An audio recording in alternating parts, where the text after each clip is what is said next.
You have 25 minutes to play this. Oh my god. You think you can do it? I think I can do it. Okay, so this is Zoo Vadis. We're kind of each... Nice.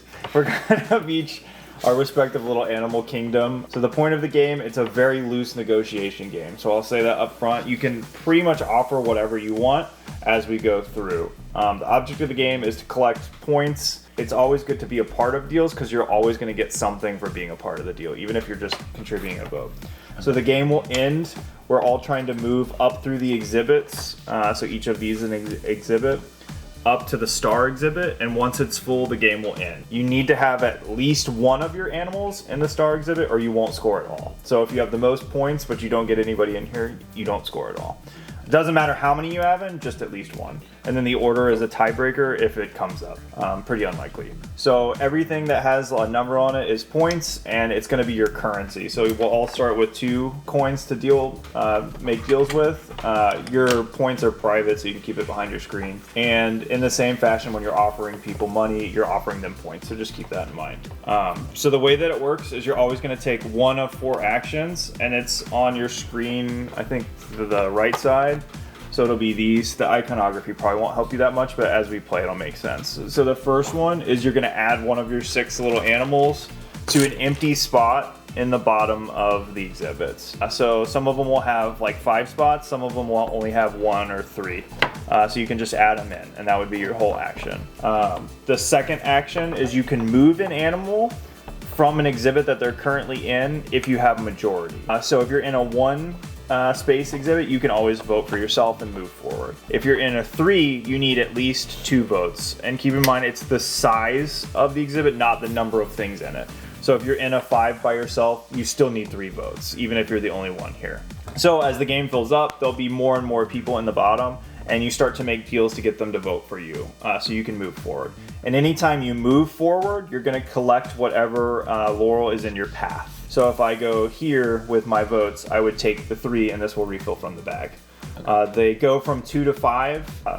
There's obviously more lowers, and some of them will give you a special ability as soon as you pick it up, and I'll explain that in a minute. So first action, place a dude. Second action, move with the correct number of votes.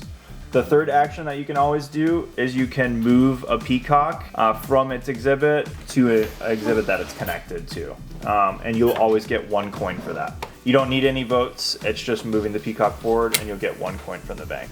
Gotcha. And the fourth action is you can move the zookeeper around, and what he does is he blocks whatever he's over, whatever laurel he's over, but you can now move through that path with no votes. So you won't pick up whatever it's over, but if it's, it starts here, so if you make it to this exhibit, you could just move right into the star exhibit and not need anybody to support you. But you won't get at whatever he's covered. So that action is kind of harder to understand when you first play, but you can move him around wherever. Or you could threaten people to move him and block what they're trying to go over, those kind of things. The final thing is everybody has an ability, so yours will be at the bottom, and then this is just reminders for what everybody does. What's interesting about this game is you can't use your ability yourself, you offer it to other people.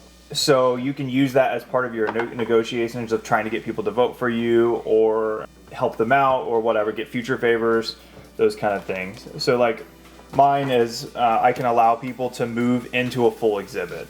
So it's really helpful if somebody's blocking this, I can allow them to move into that full exhibit. Everybody's will also have some amount of little laurels, and it'll say it on your bottom, like the 1s. So the more powerful abilities won't offer you any points. The less powerful abilities will offer you points when they get used. So that's something to keep in mind. Like if I'm offering you this, you'll know that I'm also getting something back if you use it.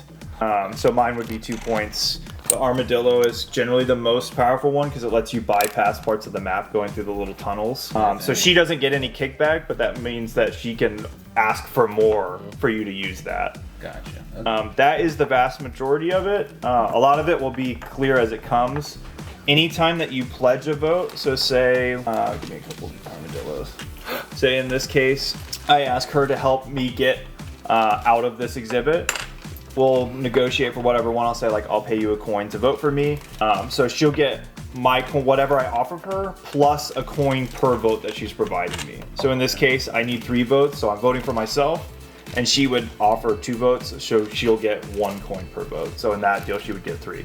So actively helping people is good. You're generally going to win if you make more deals. So keep that in mind. Obviously, you make really bad deals, you're not going to win. But the final thing too is you can pay peacocks you can bribe them to give you a vote. So the way that works is if they're in your pen, they act like any other person. You just have to pay them a 2-piece or higher. So you can't make change with them. I can't give them 2 1s, but I can give them a 2. And why you might want to do that is if nobody's in your pen and there's a peacock, it could let you get somewhere. It also just keeps money from going to other players. Yeah. Okay. And that's it. So this Good what are these question. symbols? So these are, as soon as you pick this up, you're gonna get to refresh. You're gonna get to refresh one of your used favors. So it has to be used. Otherwise, it's just 2 points. And whenever you use it, you'll just take it off, put it behind your screen or in front of your screen. So this is. These are your player powers. Yeah. Then They're your little put player something? powers. Yeah, you'll just take it off your screen. Oh, okay. And then this one is as soon as you pick this up, you get to move the peacock. Any peacock 1 space. Gotcha. And anytime you move the peacock, including this, you get a coin. So this is technically 3 coins. The peacocks can block spaces. They can be moved all the way up. They never go backwards. Yeah. I had a peacock seems kinda powerful, over actually. there, and I could have just moved it. I think that's it. Do you have any Good. questions? Yeah, this means you get a coin. Correct, Or yeah. different- So or when giving somebody somebody. uses you offer your power and they use it, they'll get 1 coin. And I get 2, or I get 1 point.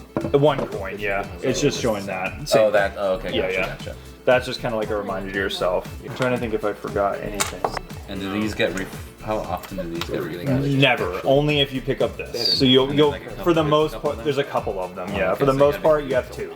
As far as the negotiation, you can offer pretty much anything that you want. But if it can be immediately completed, so I say I'll pay you 2 coins to vote for me. That can be completed right now. I have to give that to you. But you can offer me things in the future, or pretty much like a lot of times you'll see deals where it's like, can I use your power next turn?